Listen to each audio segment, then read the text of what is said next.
رہے ہیں جو 2 درجن سے زیادہ ایف آئی آر میرے خلاف ہوئے، پھر ہمارے دوست ہیں فضل اللہ خان اور ہمارے ایم پی ایس صاحبان آج آئے ہوئے تھے۔ اب لاہور ہائی کورٹ میں جائیں یا سندھ ہائی کورٹ میں، وہاں پرچوں کی ہم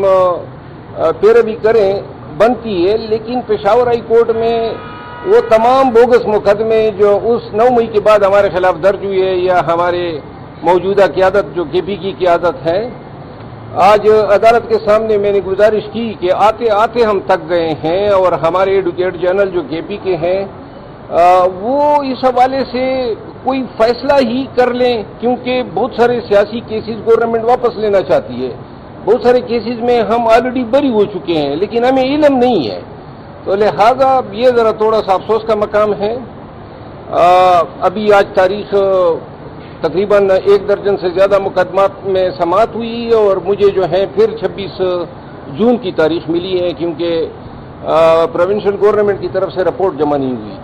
سر کیا کہیں گے، پروونشل گورنمنٹ تو آپ کی ہے، 1.5 سال ہو گئی ہے حکومت کو بھی، کیس بھی واپس نہیں لیے جا رہے، آپ خود کہہ رہے ہیں دیکھیں کوتاہی آپ کو نظر آئی؟ کوتاہی ہی کوتاہی ہے، یا تو ٹرائل کر لیں، تنگ آ گئے ہمیں، مطلب یہ ہے کہ ریلیف کوئی نہیں چاہیے، یہ کیسز جو ہیں ایک پیشی کی مار ہیں،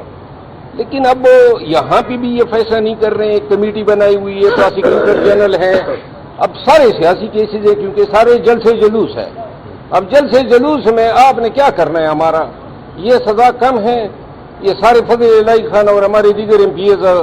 ابھی تک کورٹوں کے ہم چکر کاٹ رہے ہیں، ختم ہونا چاہیے نا، ایڈوکیٹ جنرل خیبر پختونخوا کو اس پہ سوچنا چاہیے، نہ ختم کریں۔ آج بھی میں نے عدالت کو کہا کہ گرفتار کر لیں، ہمیں تنگ آ گئے ہیں ان بار بار کی پیشیوں سے۔